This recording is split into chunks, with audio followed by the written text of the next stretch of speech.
What's up, tribe? Hey, hey, hey, you guys, come on in, come on in, come on in. All right, y'all.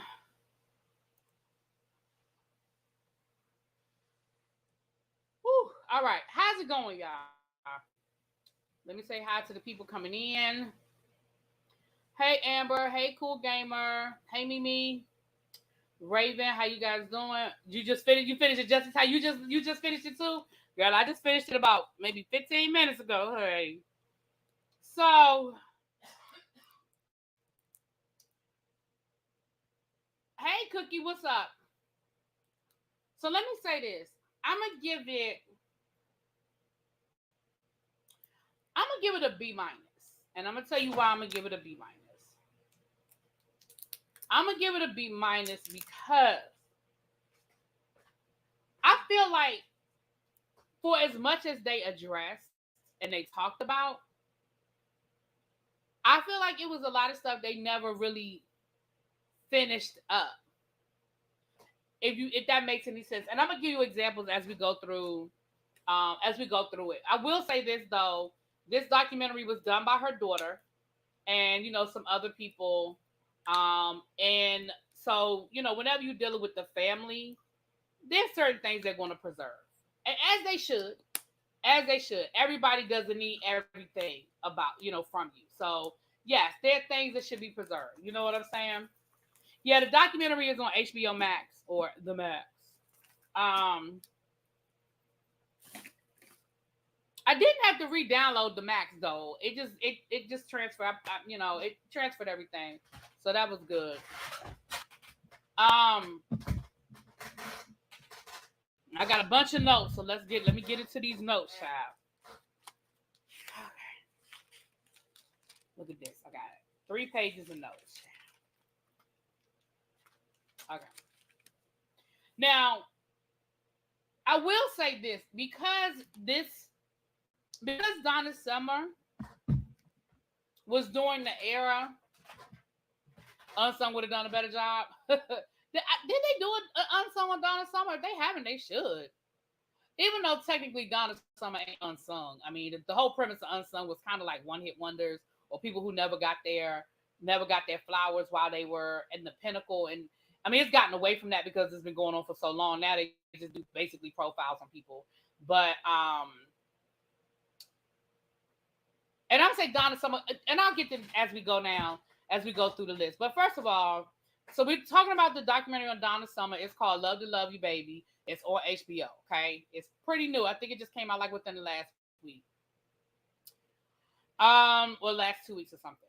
So the first thing we find out, a lot of the voiceovers are actual people. Well, all of the voiceovers, excuse me, not a lot of them. All of the voiceovers are actual people who are a part of her life. We have her first husband, her boyfriend, her second husband, her kids, her sister, her management. So these are people who were intimately very much a part of Adonis Summer's life. Very intimate. So with that being said. So I'm sorry. I'm sorry, y'all. Let me turn this because I got the TV's distracting me. Let me turn the TV. Okay. Because the TV is distracting me. They're playing something about Tina Turner, and I'm like, oh, I want to see this. So I'm gonna just save it and come back when I get off of here. Because it's distracting me. Okay.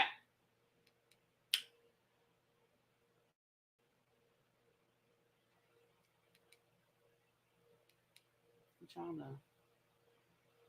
make sure. Okay. Sorry about that. Sorry about that. I got distracted. Sorry. So they said the first thing they said was that Donna Summer was a very private woman, not just from the public, but from her family. Her daughters, they said that her mom hid. They said their mom hid a lot from them growing up, like just stuff that was. I mean, just stuff that was in the news, in the media. Um, no, it's on HBO Max. It's on HBO Max. A lot of she hid a lot from them. They said that they would find little tidbits here and there. They would find an old magazine that they, found in a drawer, or they would find an old newspaper article that they would read. And they said that she never really talk to them about her life, as far as being a celebrity or whatever. She never really talked to them about that. So, um, and so she said, they said that there's a lot they didn't know. They said the day that they found Love to Love You Baby, they didn't even know about Love to Love You. They just stumbled across it. And one of the sisters was like, hold on, let me, ooh, you ain't never gonna believe this. I got something to play for you. So from the very beginning, we get an idea that one of the earlier, the other thing is they use a lot of her own words, her own interviews and stuff like that. So they spliced a lot of that together as well, which I thought was really, really good. Um, the other thing that was really good is Donna Summer wanted to be a director. And so very early on in the age of video cameras, she bought a video camera very early on, probably in the late 70s. She had a video camera. So they had a whole lot of footage of her. They had footage of her with other celebrities. We saw Jimmy Walker. We saw what's that comedian, that white comedian that died a while ago? He did the very famous 10 words you can't say on television. Oh shoot. I could see his face, but I can't. If somebody knows the name, put it in the chat. But we saw a lot of like raw footage of her with a lot of people. And so because of that, there's a lot of footage of her just very candid, her with the family, her doing I think her own little like skits and spoofs. And thank George Carlin. Thank you, Ravine. Thank you, George Carlin. Yes. We saw George Carlin, we saw Jimmy Walker. But I think because she wanted to get into television or get into movies and whatever, she wanted to be a director. She said that she saw herself as a character. Donna Summer was one of her characters, and so when she would go on stage or she would do an interview or whatever, that was a character for her. It was never who she really was, right?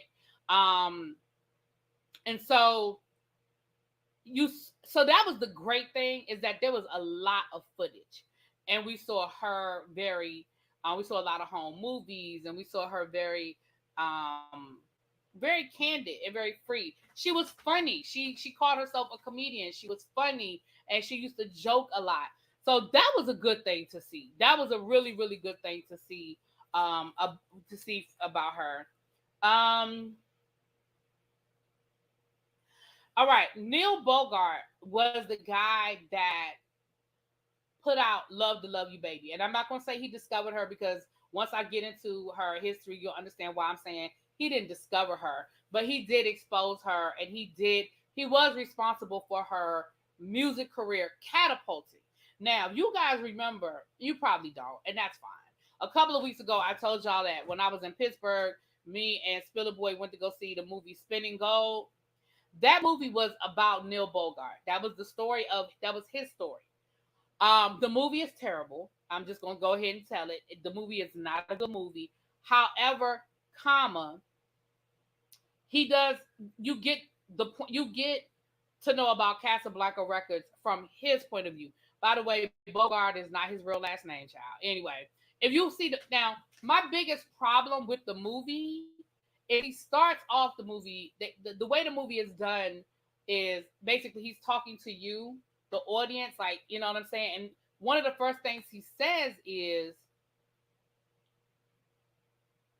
um, a lot of what I'm going to tell you is real, and a lot of what I'm going to tell you is fake.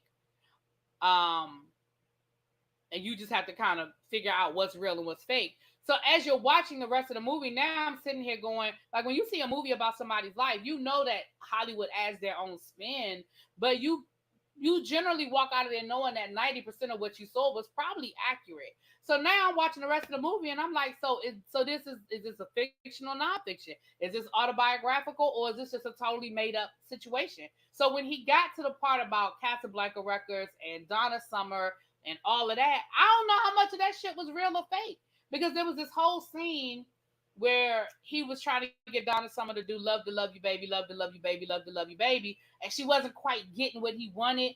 And so it was this whole scene that insinuated that basically, they were having sex, or he was going down on her, or he was bringing her to pleasure or whatever. And that's been a rumor for many, many years that that's what was going on in the studio while that was happening.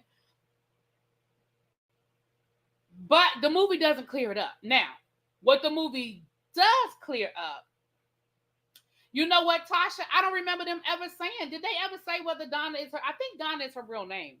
I don't think Summer's not her real last name, but I think Donna is her real name. I'm pretty certain. I'm pretty certain because everybody called her Donna. You know how a lot of times family members are gonna call you by your legal name, even though you might be the world knows you as Donna, but the family gonna call you something else.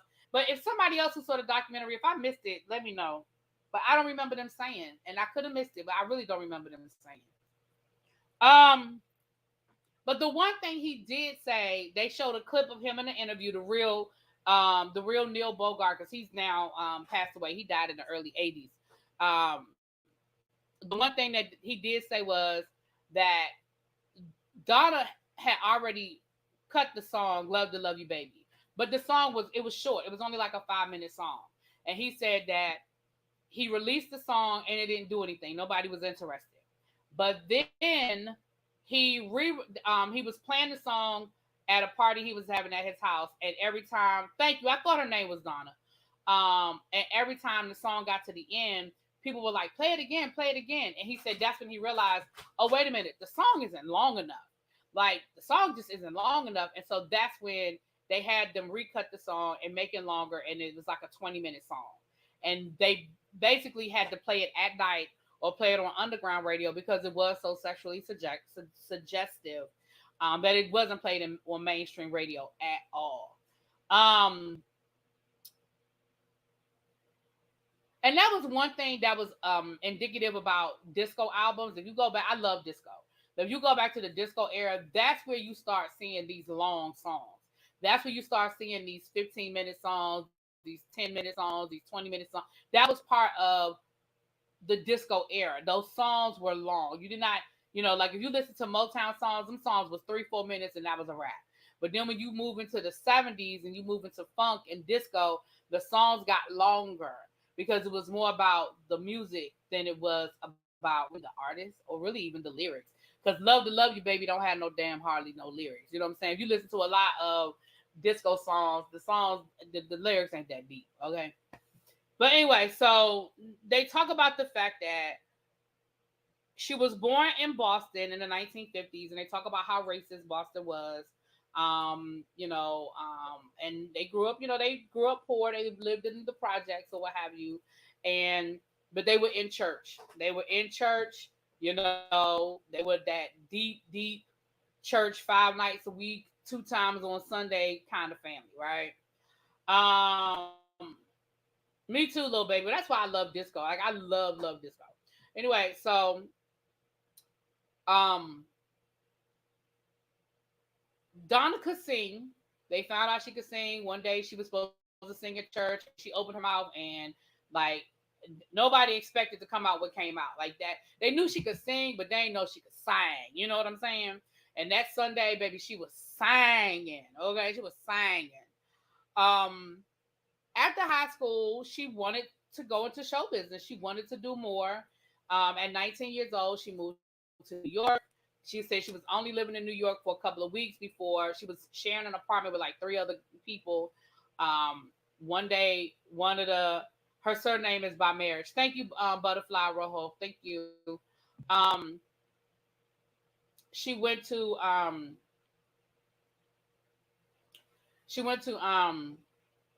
a guy came home with one of her roommates who was a producer of the Broadway show Hair, and they were getting ready to have auditions to do the touring company, and she got the part, and she was like 2 weeks later I was in Germany and she performed in Hair, and they showed a clip. The one thing I did love about the documentary was how much of her music we got to see and hear. I mean, I love Donna Summer. I have a couple of, I have her greatest hits and stuff like that. But you forget, over years, you forget. You're like, damn, that was her song.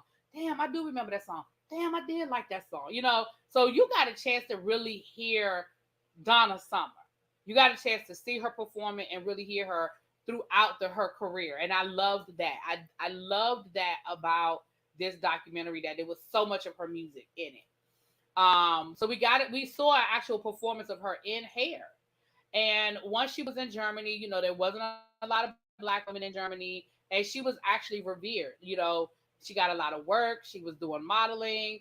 She was really doing a lot of work as a um she was doing a lot of work as a over there in Germany. She even looked like she spoke German. So she started doing music. She started making these like little tongue in cheek songs. Um, I love Donna Summer, her music. Did anyone go see the musical when it was on tour just before COVID? I bought tickets, but the show was canceled due to the pandemic. You know what's interesting, Kim? If you had had a chance to see the show, you would have seen my friend's daughter. You guys have heard me talk about my friend's daughter, who right now she's currently in the Broadway show Some Like It Hot, and before that she was in Paradise Square. She had actually gotten the lead. That was her. She was going to be the lead. She was playing Donna Summer as the lead in that show, and it got canceled due to COVID. And of course, she was heartbroken because the lead of a Broadway musical, it does not come around every day, and she was heartbroken. So you would have actually seen her in that show. She had gotten it, yeah, but I never saw it. I don't think it ever started. They started rehearsals, but I don't know if they ever got out of rehearsals. I don't know, but I know the show was canceled like pretty early on. I remember HBO showing a concert of hers back in the 90s in their program. I watched that concert over and over again. I think I know what you're talking about, Ravine. I think I watched it too, girl. I think I watched it too. I love it. On the radio. What? That's one of my favorite. Anyway, moving on. So, where did I leave off? Okay, let me get my pen. I gotta, as I go through my notes, child, I got marked off because I write my notes to make sure I talk about the stuff I want to talk about. Okay, Star in Europe. Played it at midnight. They called it sex rock. The love you, baby, and they said that was the beginning of sex rock. Okay, Boston, 1950s. Oh, I said that part already. Okay, I missed this part. Let me go back a little bit. In high school, she was in a band called the Crows. She was the only black girl. It was a band of white boys, and she was the black girl. They said she used to sneak out of the house at night to go sing with them. They wanted her to be like a black Janis Joplin. They said, church singer. Mother wanted her to be a gospel artist. Her mother was like, she wanted her to do gospel music. And in 1968, she moved to New York. Okay, I just want to make sure I'm getting my notes, y'all. Went to Germany. Yep, worked in Germany. Okay, I've been doing a good job keeping up with my notes. Okay, so she fell in love. She got married and fell in love, and she had a baby. Now, she said that she never felt like she was very maternal. She never felt like, she said she didn't even think she was actually going to have children. And she did not necessarily immediately bond with her daughter, she said. The marriage did not last long. And at 2 years old, she divorced her husband, and her daughter went to go live with her parents in America. And she said that she felt guilty about that for a long time. She said she felt guilty about that for a long time because she felt like she took her daughter away from the father. And again, her first husband, he did participate in the documentary. We heard him talk about how they met and sort of fell in love. And he said, and I thought he said something very interesting. He said she was really fun to be around when she wanted to be. I thought that was interesting to say when she wanted to be. Um, but yeah, so that had happened. Okay. So she met up with the producer Giorgio, and that was who she did Love You Baby with. And she said that they worked really well together for a long time. Um, when they did I Feel Love, that was the first song that used a drum machine. and it was the first song that was that techno sound. And so she ultimately changed the sound of music, because after that, of course, we know people were mimicking. We know that they were mimicking that sound. You know that I feel love, I feel love. Y'all know that song, okay? Um, Donna's husband, Mimi's father, was really cute. I think both of her husbands were cute. I think her second husband was a cutie too. Um, I One thing I did not know, I didn't realize, was how much of her music she wrote. I did not realize that Donna Summer was a writer. I did not realize that Donna Summer wrote a lot of her music. I did not know that. I really thought that she was a singer and that she sang what was given to her. I did not realize that she sang so much of her own music. I mean, that she wrote so much of her own music. I saw this doc the other day, really informative, and introduced me to more of her music. Went on to do a lot of movie soundtracks. He did music for the movie American Gigolo. Yeah, he was definitely very, very impactful as well. But I did not realize she wrote so much of her own music. I didn't.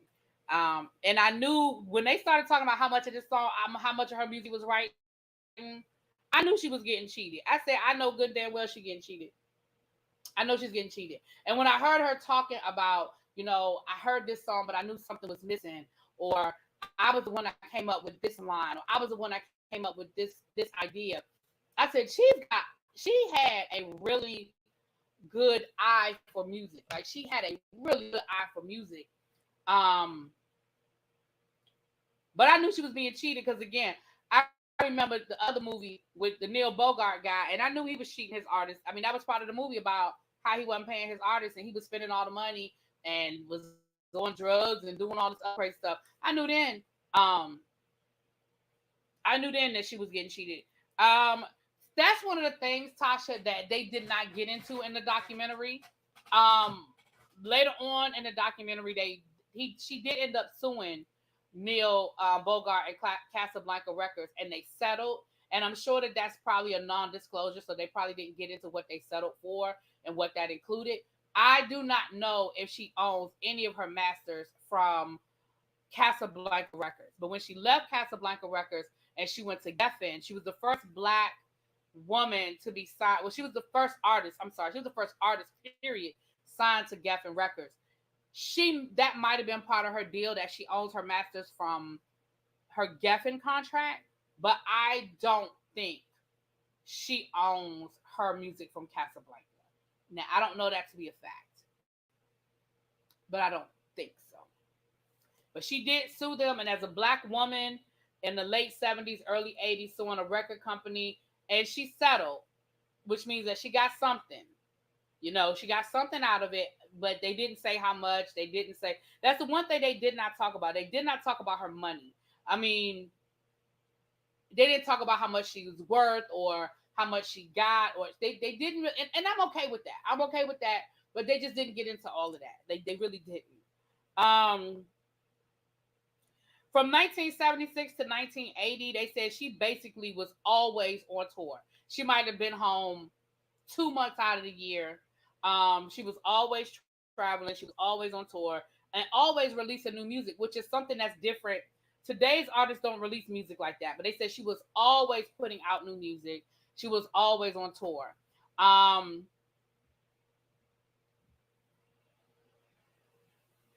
but the record, to be honest with you, Kim, the record companies did that to all artists.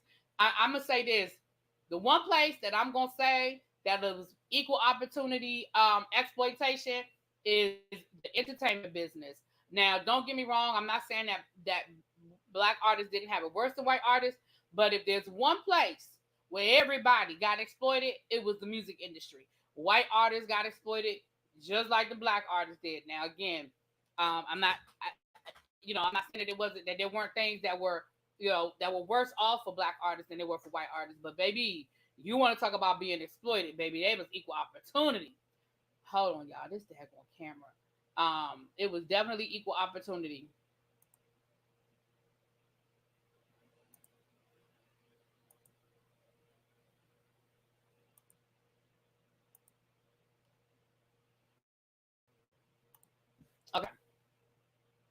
Hey, Universal Love. Happy Memorial Day to you, my love. All right. So a lot of people underestimated her talent. A lot of people felt like she was just, disco star, that she couldn't really see. And they also underestimated her voice. The one thing that I wish they had spent a little bit of time on, um, as somebody who loves disco and has studied disco music, I've watched a million disco documentaries and all of that stuff. I know that there was a hard start and a hard stop to the disco era. And a lot of artists were not able to maneuver that landmine when disco became a pariah, right? It didn't just die off a little bit, it became a pariah. And I feel like they could have given us a little bit more of how she was able to maintain her career throughout the era of the end of disco, into the 80s. You know what I'm saying? I really wish they had given us a little bit of that. I mean, she talked a little bit about how she's always evolved. They showed a interview from a clip of an interview, um, that talked about her always evolving and, always wanting to do something different, and challenge herself to do something different. But I wish they had maybe talked a little bit about that, because again, it was so many artists that were not able to maneuver, out of the 70s, and she did a really good job of that. So I don't know. You thought she was the only disco queen? Oh no, there was a lot of disco queens, Chad. She was the first though. She was the first disco queen. You know. So okay. Now they had I thought it was a really good section of the documentary on her struggles with balancing her career with her motherhood. What it sounded like to me was that she came home as often as she could, came to her parents' house as often as she could to spend time with her daughter. I think that her daughter spoke later on in the documentary about how she did hold on to a lot of anger. I don't think she wanted to. I think she definitely understood the balance and the sacrifice. She said that her mother would come and wanted to be mom. She would cook her breakfast and she would do all the mom things. She wouldn't have, you know, housekeepers do it. She would do the mom stuff. She said, and when they would go to bed at night, she said, I would always sleep with her. I would get in bed with her and sleep with her. She said, and she was exhausted. Like, not, oh, I'm tired, I had a long day, but absolutely exhausted.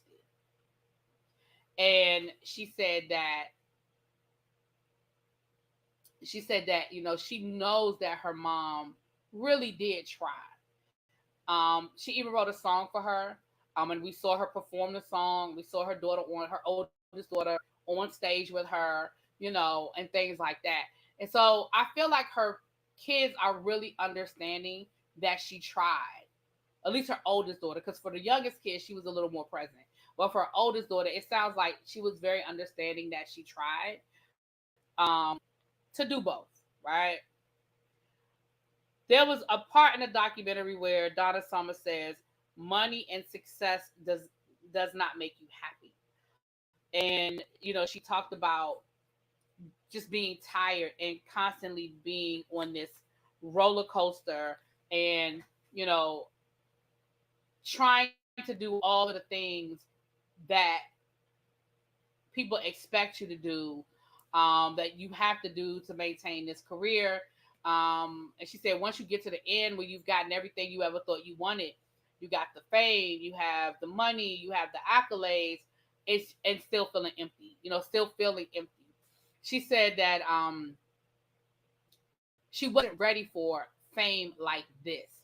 She said, I wanted to sing, and I wanted to be paid to sing, and I wanted to, I wanted that. She said, but I wasn't ready for the people chasing you down the street screaming, I love you. I wasn't ready for, the constant, all the time attention. And, again, if you go back, you have to look at how in present day, a lot of people put things in place to protect their peace. A lot of celebrities, they've put things in place nowadays to protect their peace that wasn't necessarily available or that people knew to do in like the 1970s. Yes, Donna Summer was Beyonce level famous. She absolutely was. She was worldwide, and every time she dropped a video, um, and every time she dropped a video, I mean, I said a video. Every time she dropped a song, it was a hit. You know, and she was constantly on tour. And again, when you look at the Beyoncés of the world, and you look at how she does things to protect her peace, again, don't know if people knew then to do it or knew how to do it. You know, people like, unfortunately, the people like the Donna Summers of the world um, have taught people how to put parameters in place, right? You know, and then I mean, and there's little things that they do now that people didn't do back then. Um, you know, or they didn't, like I said, didn't know to do back then. You know, that kind of stuff. So, you know, a lot of times back then, you could go into a hotel and Donna Summer was staying there. You could say, "What's Donna Summer's room?" You know, and you could probably get to the. Nowadays, they use dummy names. They use dummy hotels. You know, people rent houses now instead of staying at hotels. You know, that kind of thing.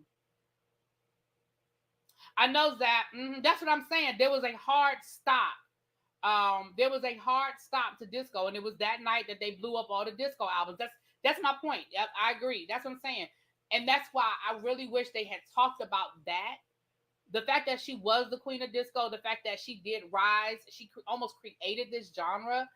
When it came to an end, I don't feel like they gave us enough of how she maneuvered that landmine, because there was a hard stop to disco. I mean, disco went from being the it thing to being a joke literally overnight. You know what I'm saying? I wish they would have spoke on Donna owning her masters after 1987, and that $10 million with Casablanca Records. She sold over 100 million records. Donna's that girl. Okay, wait a minute. Hold on, Universal. Hold on. I wish they would have spoken on Donna owning. So that answers y'all's question. She did own her masters. So after 1987, she owns her masters. Oh, well, she was good then financially. She good. If she owns her masters, she good. And that $10 million with Casablanca Records. What do you mean $10 million? She sold over 100 million records. What you mean? What do you mean $10 million Casablanca? What does that mean? Universal. I don't understand that sentence, but I want to understand what you're saying.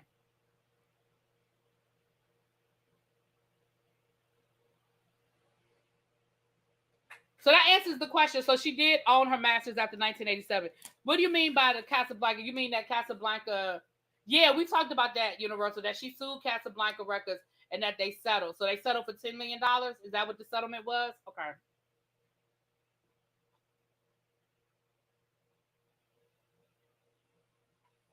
Thank you. Thank you. Thank you for clearing that up. Yeah, yeah, yeah. We talked about that she sued Casablanca Records. And again, like I said, as a black woman in the 1980s, you know, that wasn't something that people were doing, but she settled. Okay, and she did get her masters. Okay, thanks for see. Thank you. So then they started going. The other thing was it was kind of all over the place. Like they were jumping back and forth. So y'all got to follow me because I'm kind of jumping back and forth. So they talked about the fact that she was molested by a minister when she was in her teens, um, and um,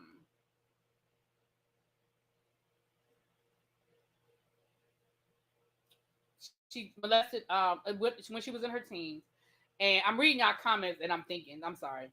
And she didn't really tell anybody. Her brother knew, and when her brother talked about it, it sounds like this particular guy sounds like he violated a few people because her brother made a comment, something to the effect of he ruined a lot of lives. So it sounds like this particular pastor was very much that this happened to more than just her, and they knew about it, but maybe they found out about it after the fact. But she never really told anybody until she was an adult. Um, she said that she felt like she had let God down, that her life did not have any meaning, that she had all of these accolades, but she was living she said that, she was being stupid, she was doing stupid things, she wasn't living the life that she knew, through God, and that she really felt like, and that she just wasn't happy. She said at the height of her career, she was not happy. She actually, one day in her hotel room, she was going to unalive herself. And if it wasn't for the fact that she said her foot had gotten caught in the curtain, she was in the window. She actually was in the window. And she said that she got ready to shift her weight to, I guess, get the leverage to get out the window. And her foot got caught in the curtain. And as she was getting her foot out of the curtain, housekeeping opened the door. And that's what saved her. Housekeeping coming in saying, "Oh, Miss Summer, I'm here to clean your room." That's what stopped her, and that's what saved her. So to see when it ain't, I'm not gonna go down that road. Anyway, the cleaning lady saved her. Unfortunately, she did not win the lawsuit against Casablanca, but won her own publishing deal, which is how she was able to own her mouth. Okay, so in the documentary, they said she settled. In the documentary, it said they settled the lawsuit. So she didn't win the lawsuit. Okay, well, the documentary said that she settled the lawsuit. She met her second husband. He was a songwriter. And at the time, he had a girlfriend. She had a boyfriend. But his girlfriend was out of town. Her boyfriend was out of town. And they spent the week together, getting to know each other. And they basically started having like a secret relationship because her boyfriend, a man by the name of Peter, and I'm going to say the man's name because they said his name, and they actually got Peter to participate in the documentary. The publishing deal was the agreement. That's the settlement. So then was it a settlement or did she lose? It can't be both. I'm going to look it up. Before we get off of here, I'm going to Google it. I'm going to look it up before we get off of here. I'm going to Google it, okay? Because it can't be both. Either they settled the lawsuit or she lost the lawsuit. You don't settle when you win. You see what I'm saying? But I'm going to look it up before we get off of here, though. They said that she had a fear of being alone, which is what kept her in bad relationships. Over and over again, it kept her in bad relationships. And this Peter guy was definitely, according to them, a bad relationship. Her sister said that Peter was a dark character. She said that she doesn't remember any good memories of Peter. There are no good memories that she has of Peter. He was abusive and he was possessive. And the more her star rose, the more abusive and possessive he got. Very Ike Turner. That was very much Ike Turner's story with Tina. The more her popularity grew outside of Ike and Tina, the more possessive and the more abusive he got as well. Also, he had a drug problem and that didn't help. Now, I put a star next to this. Child, Peter participated in the documentary. Now, they said that one night in particular, Peter said that he suspected that there was something going on between her and the guy. I forgot to write her second husband's name down. Damn, I didn't write it down. But it was something going. He said they were writing a song together, and he said it was a lyric in the song that alluded to, some hearts combining or some hearts being heavy or something. And he said that pretty much confirmed for him that something was going on. And he said that, and they said it was a fight that night. Now I don't like the word fight because fight insinuates that both y'all was fighting.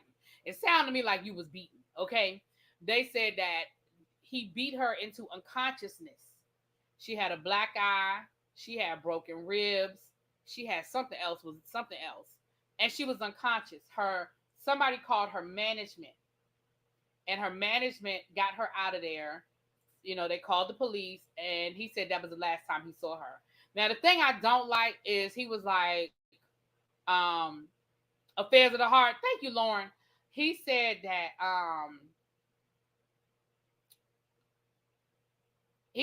he regretted that he hit her that night. But from what everybody else said, it wasn't just that night. Everybody else said that you was hitting her a lot. That this wasn't a one-time thing. That it wasn't just that one night. But he did participate in the documentary, child. I found out to be, you can hear his voice, he's older. I found out to be very interesting.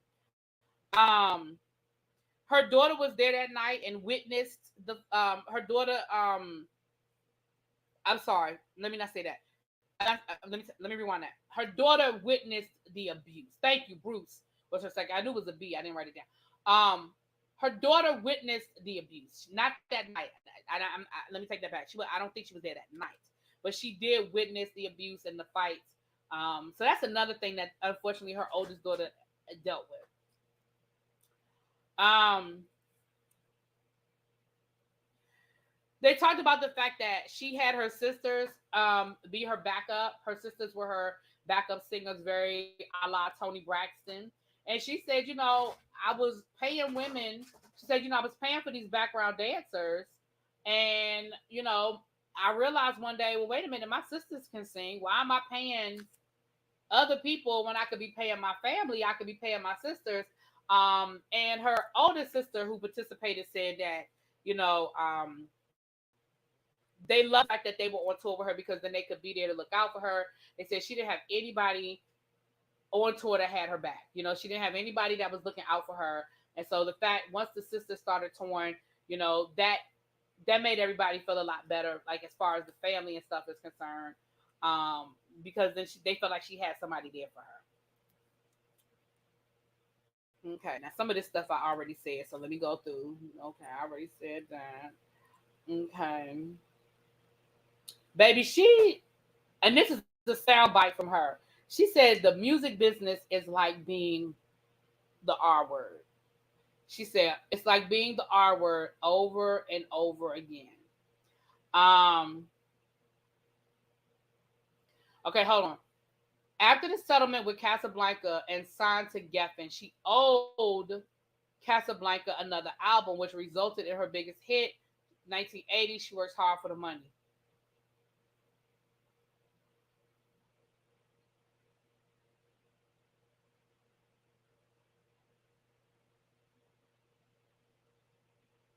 Hmm. So she works hard for the money was for Casablanca, not Geffen. Hmm. What's up, mother? Mother was in his element talking about this the other night, honey. I had to click out because I hadn't watched it yet, so now I gotta go back and finish watching your video. I'll Google it because now I'm curious. I'm gonna Google it and I'm gonna find out for myself. I know y'all are giving me information, but I need to put it in a line and make it make sense for me. I'm gonna Google it. I'm gonna Google it. Okay, so she works hard for the money was for Casablanca Records. Ain't that some shit? She found out. So this is the part I'm talking about. She found out that she wasn't being paid appropriately for her music, and she did sue Casablanca. Now, according to the documentary, and I understand what y'all are telling me in the chat, I'm gonna look it up myself and get an understanding for myself. But they said she settled. Now you can't lose a lawsuit and settle a lawsuit. If you win, you don't settle. So I need to find out what had happened with the lawsuit. Did she win? Did she lose? How did she get the publishing? I gotta do some research. I'm gonna find out. I'm gonna find out. Okay. She was the first artist. I told y'all that artist signed to Geffen Records, and she was the first Black woman to ever be on MTV with her video. She works hard for the money. I remember she works hard for the money. I love she works hard for the money. Okay. So she ended up getting married to Bruce. They had two more children, and it was at this point that they say that she started to really want to settle down and spend time with the family. I think maybe she probably had some regrets and didn't want to repeat what she had done with her oldest daughter. Plus, let's just call a thing a thing. Her career was slowing down. We just gonna call a thing a thing. I'm not saying she didn't have good music and all that good stuff, but you know, we know that anything dealing with a music artist, they go up, they come down, and so her music career started slowing down. They said that she bought a farmhouse, a ranch, or whatever, and the kids lived there, and life was good. Now they did say that her and her husband Bruce, they said that they fought a lot, but it did sound like the way they described it sound like they were still that there was more. It sounded like they were fighting and it wasn't necessarily abuse. They talked about They would fight. They would yell at each other. They would be explosive. They would fight in public. Nowadays it would be all over the blogs if they was out there in public fighting. They said it was a one night they was throwing pans at each other. And now it says that after they were throwing the pans at each other, it says that she left, but it seems like they were still together till she died. So I don't know, child. See, that's the stuff. I mean, they didn't make clear. I mean, did they ever get divorced? Were they together because they just loved each other, but they had this on again, off again? Did they break up to make up? See, that's what I didn't understand. But he was there when she died. He was there literally on when she was on her deathbed. He was still there.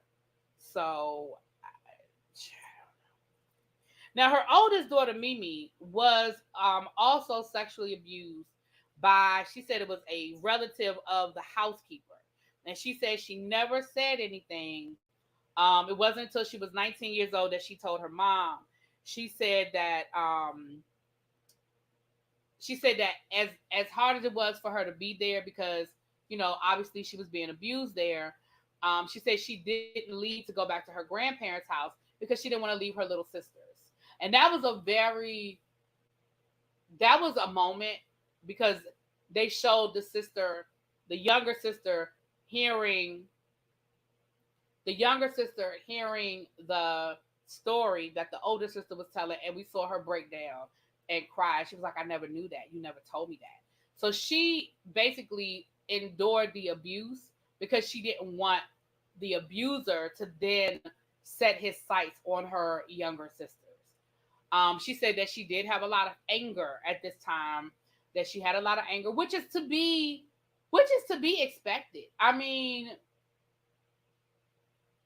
as much as you love your mom, you had to feel some kind of way that your mom was touring the world and was never home and left you with your grandparents. And I'm sure that the girl had everything she wanted. I'm sure she was spoiled rotten. I'm sure that financially she was very well taken care of. But we all know that doesn't replace anything. We all know that being financially taken care of does not replace anything. Yeah, I think so too, Marnie. I think they were a breakup to make up couple. Okay. Casablanca was distributed by Mercury in 1983. Okay. She Works Hard for the Money was on Mercury Records. Okay. I'm going to do the research. I need to understand. I know y'all are telling me. But the way my brain works, I need to read it. I need to see it. You know what I'm saying? But I hear what y'all are telling me.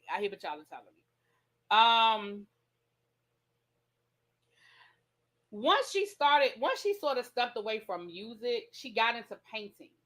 And she said that, once she kind of stepped away from music, it allowed her to focus on painting and allowed her to get into the painting. And she said the thing that she liked about painting is that she said, when she stepped off stage, she didn't have anything.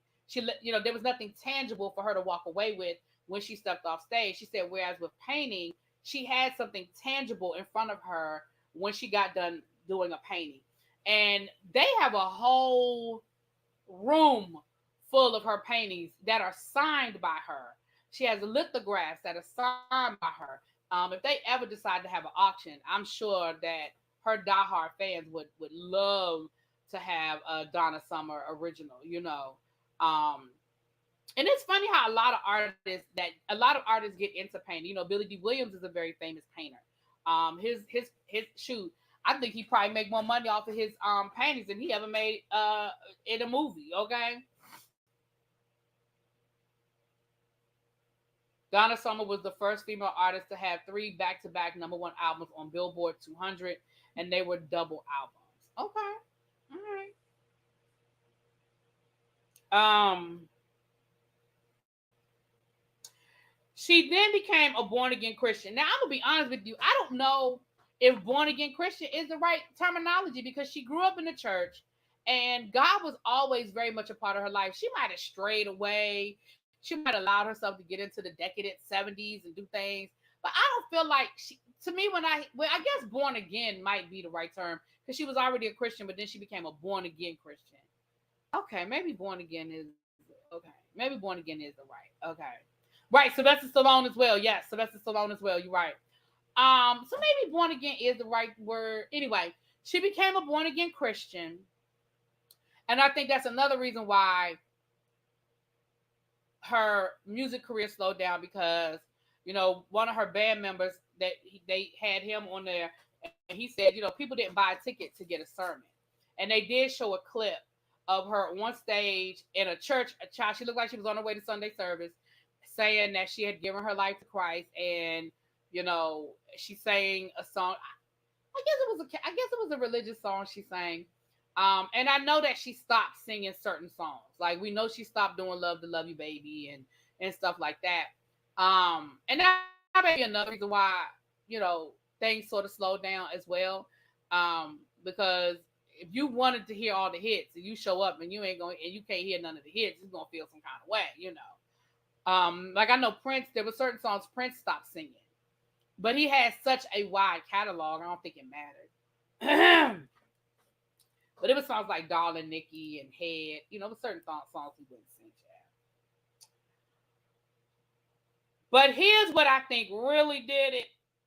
She made a statement about God created Adam and Eve, not Adam and Steve. And she even sang a song. They showed a clip of it where she even sang a song on stage about Adam being a woman and I mean Adam being a man and Eve being a woman. Like they showed a clip of her singing the song. So they can't say she ain't said or she didn't sing it. Now she never responded to that backlash. She never responded to those comments. But then there was an article that was published, and in the article it attributed her saying that AIDS was God's revenge, that AIDS very negative comments about it was God's retribution, and that kind of thing. Now she did come out after that article and she had a press statement where she said that she never said those things, that she didn't feel that way. Now, I feel like her family did a little damage control right here because they tried to make it seem like she didn't feel that way. That's not how she felt, and she would never say those things. Now, I can't say whether the woman said them things about the AIDS thing or not. I can't say she said it. I won't dare. But we know that she said the Adam and Steve comment, and we know that she did a whole song about Adam being a man and Eve being a woman. Okay. And a large part of her fan base was the forget gay men. I ain't even gonna say the whole LGBT gay men. And if they had one guy who was gay who said he was a big fan, and how after that he just felt like, why would I support her? As much as I had supported her over the years, bought her albums, went to her performances, why would I continue to support her if that's how she feels about me? And you can trust and believe that he ain't the only one.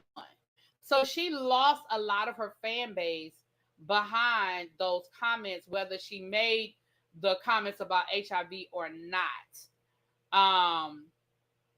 That's where her son was offended. Whose son?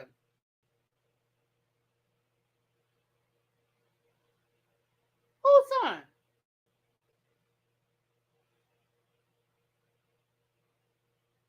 I thought she had 3 girls. Y'all, I'm tripping. I need to watch the damn documentary again. I thought she had 3 girls.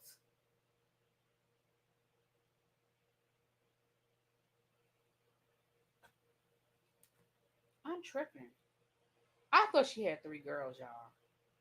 Did I miss the son?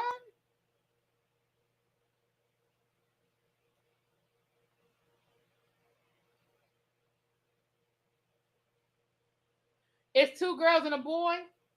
I missed that. I thought she had 3 girls because when they introduced themselves, I thought all 3 of them were girls. Mm. Okay. Well, there you go.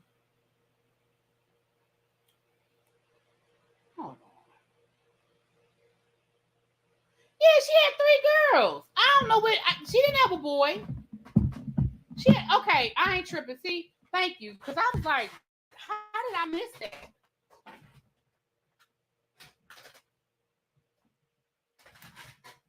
Okay, thank you.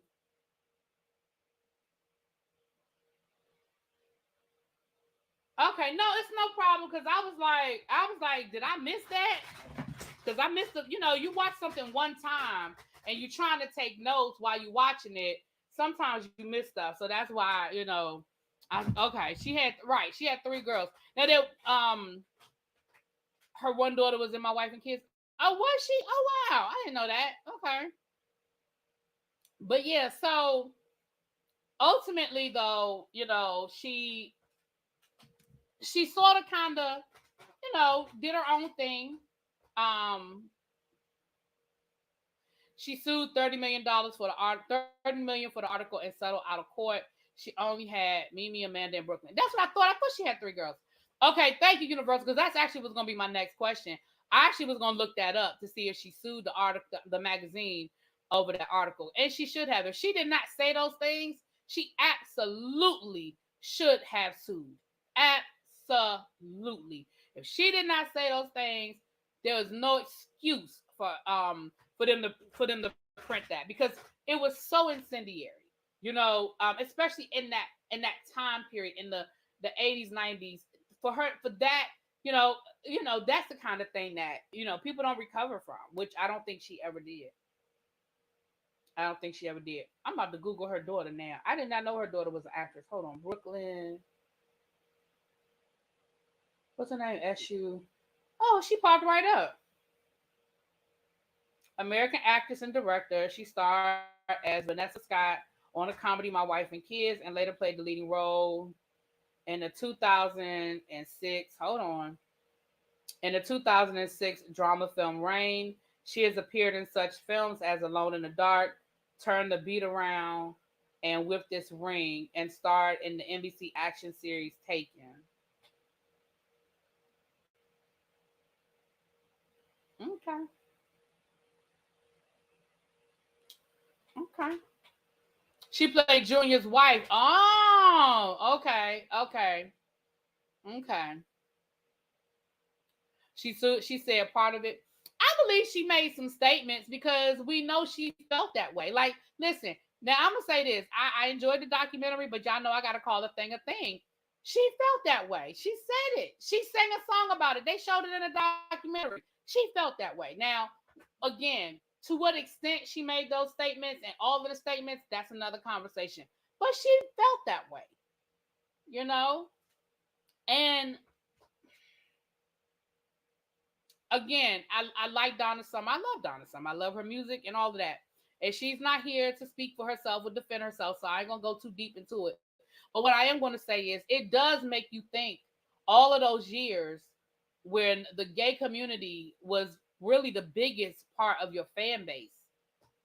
You gotta kind of question if she felt that way all along, or if that was something that once she gave her life back to Christ that she sort of stepped into. You gotta question that. At least I'm saying I gotta question that. You ain't gotta question it. I'm in my mind. I'm thinking like, hmm, you know,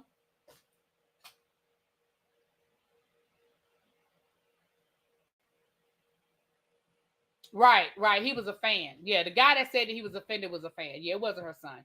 I will say this. It was a little. I will say this, and this might be where you got a little confused, Amir, when if you were listening while you were half asleep. Her her husband Bruce, he spoke. He never. He said, well, he called Donna Summer mommy, and that might be what threw you off because it threw me off at first. Whenever he spoke, he said, well, mommy always said, well, mommy always felt, well, mommy did. He spoke like that because he was talking to his daughter. His daughter was the one interviewing him. So he was talking to his daughter. He never said Donna. He said throughout the documentary, he always said mommy. And that might be what threw you off because you heard this male voice calling her mommy. I think that's what threw you off. That's that old school church mentality, sadly, in my opinion. Yeah, I think that's what it is. And again, I think she felt that way. Watch any documentary on Studio 54. There was always Donna Summer music. Yes. Well, listen, listen. Again, if you go back, I mean, even in the beginning of the documentary, they said that. They said that gay men ushered in disco. Like they were the first disco fans. And if you look at any documentary on disco, you know how prevalent the gay community was to disco. Like you know that the gay community carried disco on their shoulders. You know what I'm saying? That doesn't mean that other people didn't like disco and all of that, but they carried disco on their shoulders. So her youngest daughter is a singer. I bet you that daughter can sing, child. My favorite song is MacArthur Park. My favorite song, I think my favorite song might be on the radio. That intro, that beginning intro before the breakdown. But I love MacArthur Park too. I do love MacArthur Park. Donna had a lot of convictions and didn't feel comfortable with her sexualized image and trying to be a Christian. I think she tolerated the LGBTQ community because they made her career. Marcus, I think listen, I'm putting that up on the screen. I think you are absolutely correct. I think that whole statement is correct. Um, we know she struggled with a lot of her over sexualized music. That has been very now they didn't talk about that a lot in the documentary, but I think maybe because that had been talked about so much, but they didn't really talk about that on the documentary. About her being uncomfortable with the songs or whatever. But I think you're absolutely correct. She tolerated the LGBTQ community because imagine if she had said that at the height of her career. Imagine if in the middle of "I Love to Love You Baby," between "I Love to Love You Baby" and "Bad Girl," she started singing Adam was a woman. I mean, Adam was a man, and Eve was a woman, and God made a man. Do you know how fast her career would have tumbled? But I think because here's the thing. Here's what I believe. Because of the way she grew up. I'm not talking about every situation. I'm not talking about every situation. So I don't want nobody to say I'm not talking about every situation. But in her situation, imagine she grew up in the church. She grew up with these values. She grew up with these very, in my opinion, strict, ideas on right and wrong. She ventured away from it during, her career. And she even said that she was out there doing things. We know she was doing some things. At the very least, she was fornicating. Okay, she had all three of her kids. Well, no, she had her last two kids. She wasn't married. Her first child, I think she was married. I don't know when she conceived versus when she got married, but neither here nor there. She was married when she had the baby. Okay.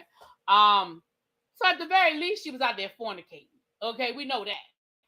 But I think she probably did have, and maybe those feelings, maybe she was conflicted in those feelings because of her fan base and maybe because of the men and women she was around during this time period. Because, in the height of the disco era, she was in these clubs and in these moments and in these rooms. I'm sure she struggled. But once she recommitted herself to God, I think she stepped into that wholeheartedly. That's my opinion.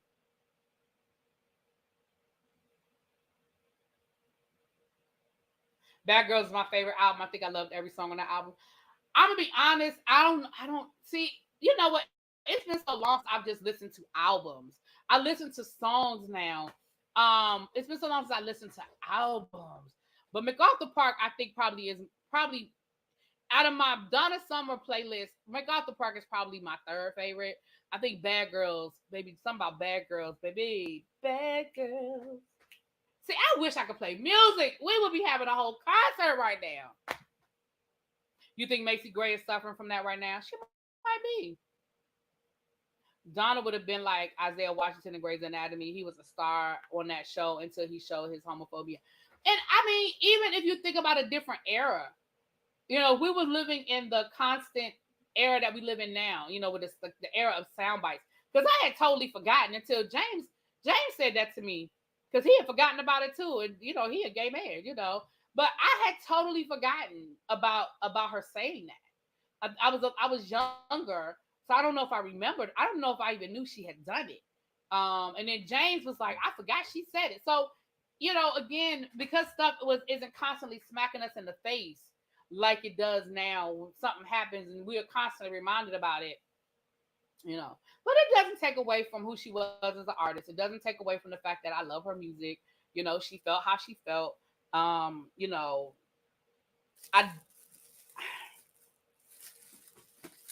Yeah, I'm gonna just leave it at that. I'm gonna just leave it right there.